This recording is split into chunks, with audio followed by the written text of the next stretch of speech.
weekend, Japan is recovering from not one, but two major earthquakes, both centered near the southern island of Kyushu. At least 41 people are known dead. This is the moment the second quake struck.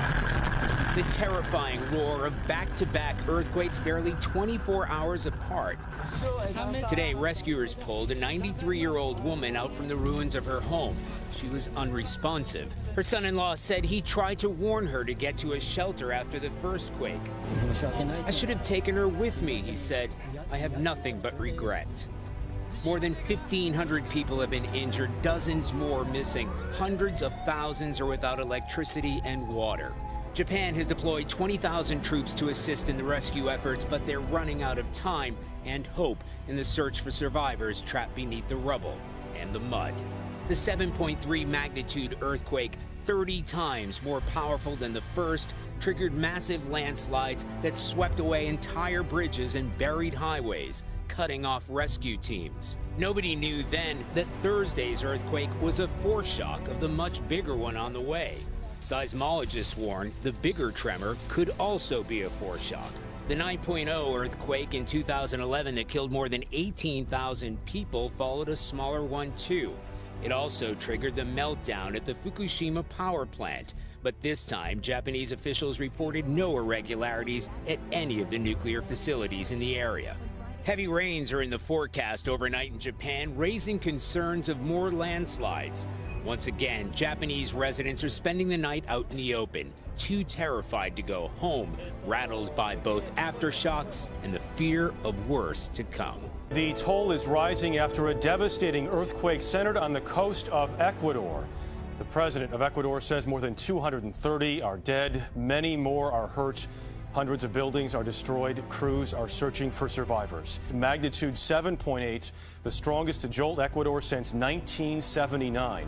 More than 135 aftershocks followed. With the daylight, residents saw for the first time the full extent of the damage. Near the epicenter in the Pacific town of Pedernales, rescuers dug through crumbled concrete only to find lifeless bodies. The quake also claimed lives about 85 miles south in the coastal city of Manta, where today shaken residents surveyed the widespread damage. This desperate worker tried digging with his bare hands to find survivors. 3 are alive and a girl is dead, he said. Last night, onlookers cheered as this teenager was pulled from a crushed hotel in the city. This appears to be the moment the quake hit. Customers in this store in Quito panicked as shockwaves knocked items off the shelves and took out the electricity Saturday night. People took refuge on the streets of the country's capital. Quito resident Remigio Oñez said he and his family escaped after the quake destroyed their house. In a minute, it all came crashing down, he said. As far as 150 miles south of the epicenter, the powerful quake caused buildings and roads in the city of Guayaquil to collapse. First responders searched for survivors after a highway overpass buckled, flattening cars. Ecuador deployed thousands of soldiers to help people like Vanessa Santos. She says her sister, sister-in-law, and nephew were killed. It looks apocalyptic. American Brian Bayer is a freelance journalist in Ecuador. His apartment building near Guayaquil was badly damaged when the quake hit. Terror was my first emotion. I switched from a very casual mood to being in complete shock very quickly, within seconds. Militants have fired mortars at residential areas in the Syrian city of Aleppo, killing at least 6 people.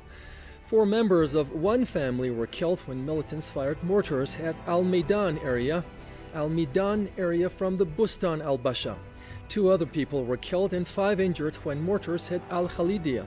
Similar attacks also left 2 people injured in the Al-Azmiya neighborhood.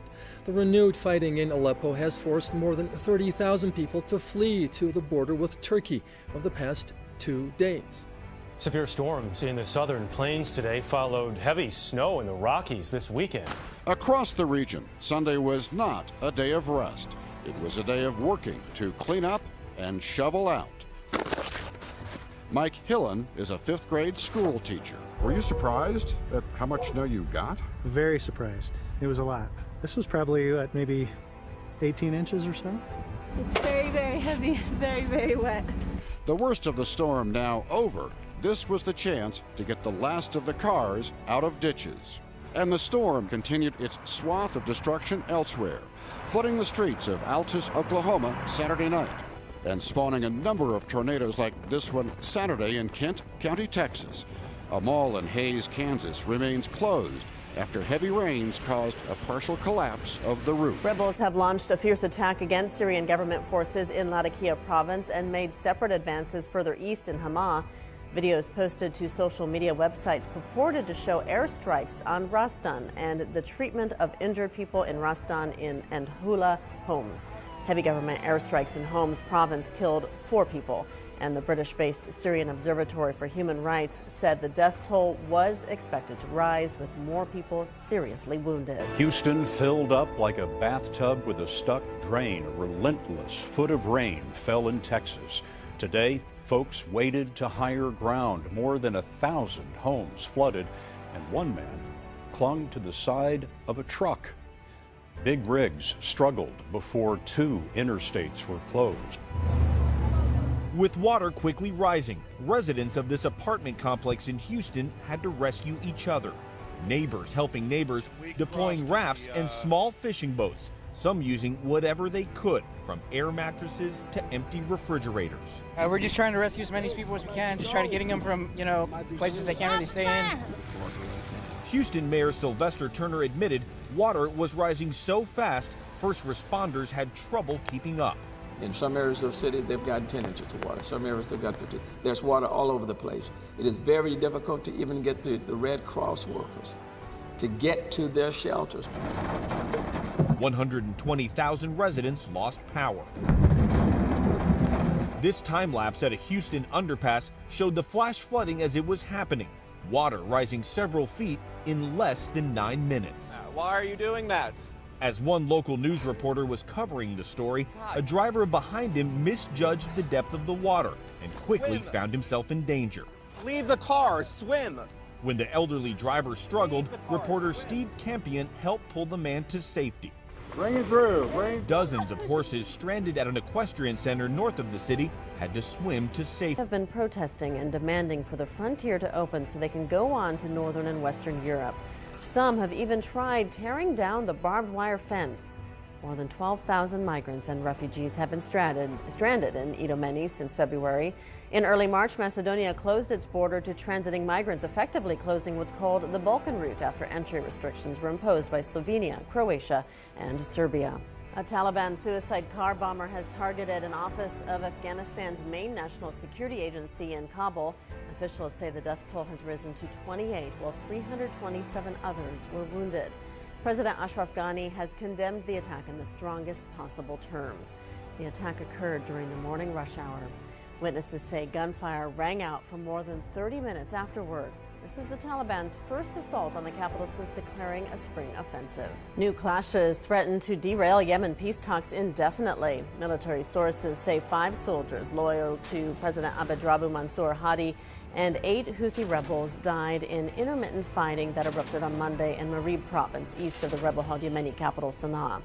There were also reports of clashes in other areas of the country despite a ceasefire that came into effect on April 11th. After fighting broke out, rebels refused to take part in UN-brokered peace talks planned for Monday in Kuwait. Both parties traded blame for the truce violations.